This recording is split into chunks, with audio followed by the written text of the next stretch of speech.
Now, as you may know, one of the best things about Passover is the delicious charoset, and now you can make it at home with this really easy recipe.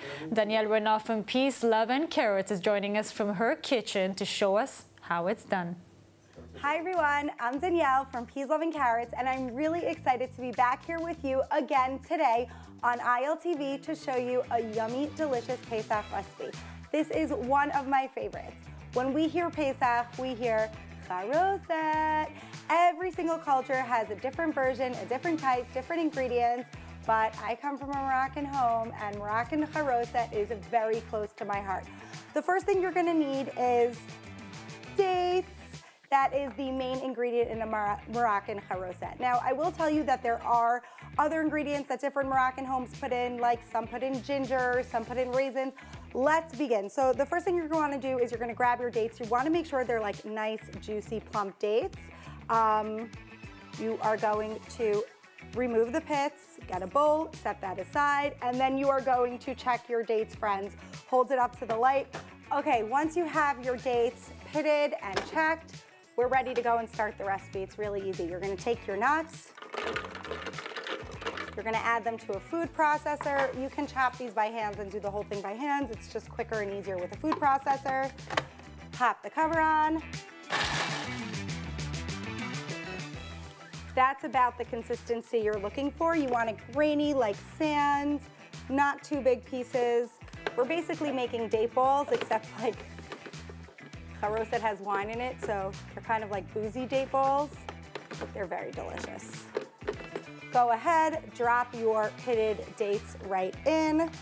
We're gonna go ahead and add in a few drops of sweet wine. It's kind of like Pesach. Can't have Pesach without sweet wine.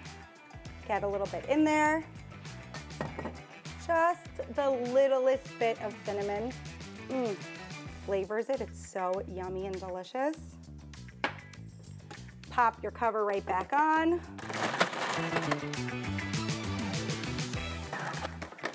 At this point, we're gonna help it out a little bit. It's very sticky from the dates, so we just wanna get our spatula in there, mix it around, keep blending. We want the dates to be really like pasty. You're gonna have to do that 2 or 3 times.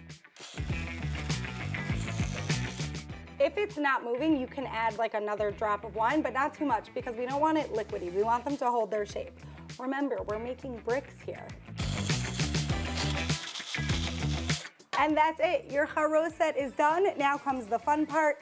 I love to get my kids involved in this process. It's really fun. I think it makes everybody look forward to the Seder, and it's just something to get the kids in the kitchen that's easy and cute, and while they're doing that, you can actually go move on to something else. So it's a win-win for everybody.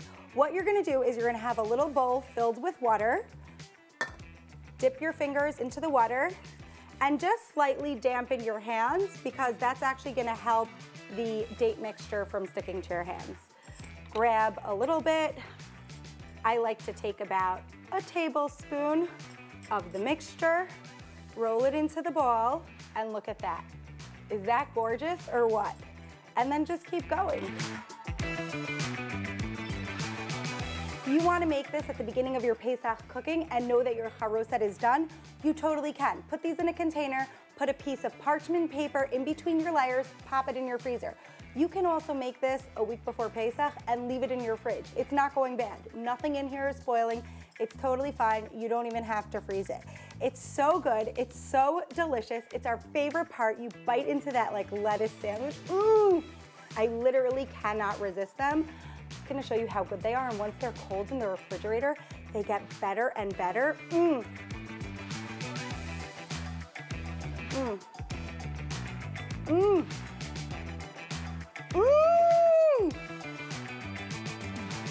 Pesach is in the air. I feel it.